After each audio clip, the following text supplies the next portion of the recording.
youngest and the cutest of them all. My oldest brother, Sidney, who founded the academy, as you know, was a full 20 years older than I. And the next brother, Obed, who is famous for his involvement in the Cape Cod Five and the Cape Cod National Bank, was 18 years older. Next up was my sister, Roxana. She was married to Stephen Davis and moved to Cambridge when I was only 4 years old. There was quite a spread. Then came Tamsin, then came Harriet, then came my brother Henry, who was closest to my age, my only playmate really, and then myself in 1827. I was of delicate health, and I think people didn't really appreciate that very much. Sometimes they looked at me and said, "Oh, poor little Sarah." Sometimes they just kind of ignored me because I was the youngest one. Tamsin, who was 10 years older than myself, bossed me around unmercifully. Then, when I was 9 years old, Mother died. Mother was so good to me. I just can't tell you. But then, 3 years after Mother died, Father went out and married Asenath Burgess, the widow of Captain Theophilus Burgess. She was young, she was pretty. But the only good thing I can say about her is when she married Father, she brought some very nice furniture with her. But I know why she married Father. She married Father for his money. She had the sin of greed. And Father, I'm sorry to say this, but I see the sin of lust. Yes, I know, but we do have to tell these folks about Augustus, our last born Augustus. We're so proud of Augustus. He got through and lived and thrived through his adolescent years. He finished his education at age 15. He didn't go to sea. He signed on as a bank clerk. And he worked for the Cape Cod National and the Cape Cod Five. He had a 50-year career in banking. And his last promotion was to bank president. Now, we didn't learn that until after we passed, but parents do kind of get on to things like that, don't they? It's part of being in this condition. Yes, Hiram says that's one of the benefits of being in this state. Well, because he was a banker, our son Augustus was in a position to do a great deal for the development of Harwich. He's responsible for the lovely building in Harwich Center that housed both of the banks, the Cape Cod Central and the Cape Five. I think they call it the town office building now. Yes, they do, yeah. And he built a beautiful, beautiful home down on Chatham Road, down in Harwichport. And I think they call that Route 28 now. Route 28 is right across from the White Church. Yes, that's a beautiful, beautiful residence. Lovely big columns in the front and a tower on the top. You could see the ocean from the tower, and leather and silk on the walls and marble counters. Do you remember, Hiram? Yeah, Yes. they were okay. Oh, yes. It was just such a lovely, lovely home. Gas lights. Yes. And hot and cold water, and water pushed through the pipes for heat. It was just really something. It really, really was something. Ruth was devastated, and she moved to Dennis and joined the Baptist church over there.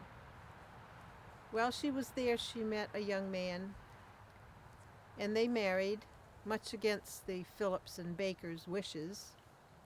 We didn't think it was a good idea, because he persuaded her to join the Mormon faith and move to Utah. And that's a long, long way away to go. And we weren't very happy with that at all.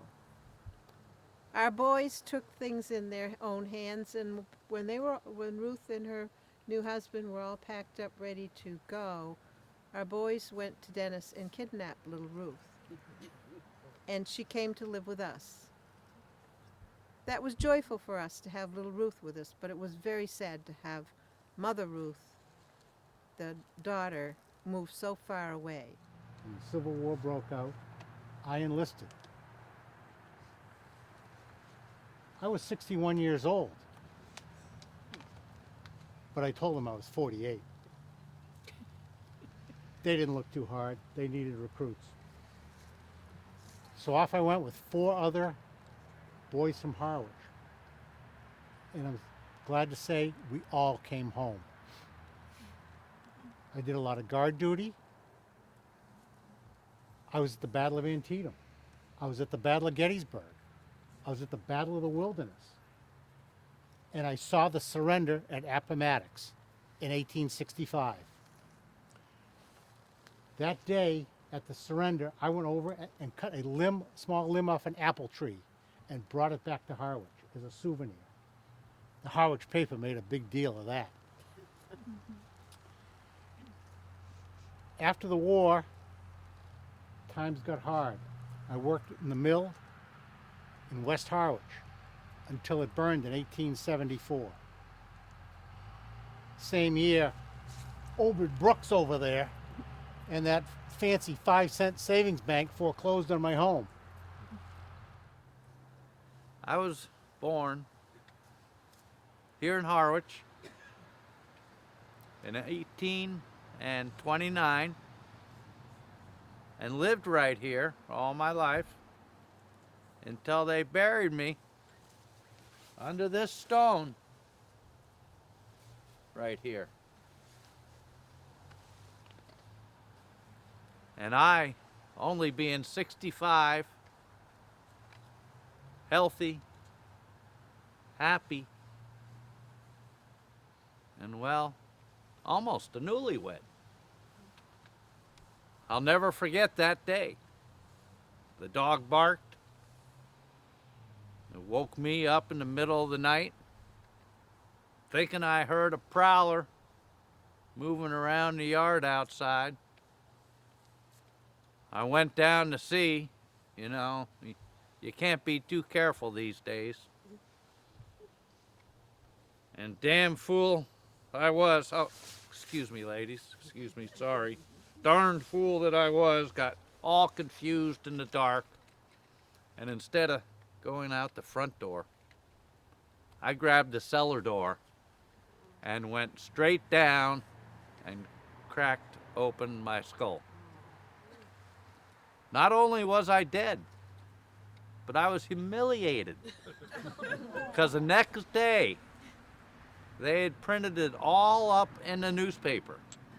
Those darn newspaper men won't let a man die with any dignity these days. But, anyway, I do go on a little bit.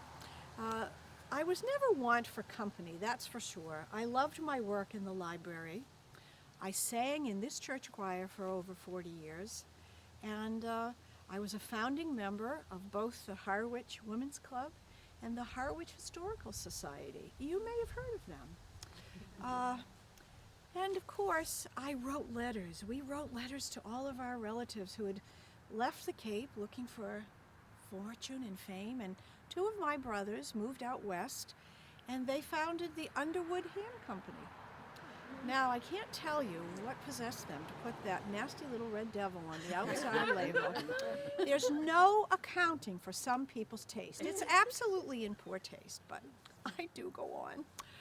And before I leave you tonight, or you leave me, I want to remind you, I've been asked to remind you, that neither cemeteries or libraries are places where you want to disturb others. So whisper as you leave, if indeed you must speak at all. Good night now. Good night.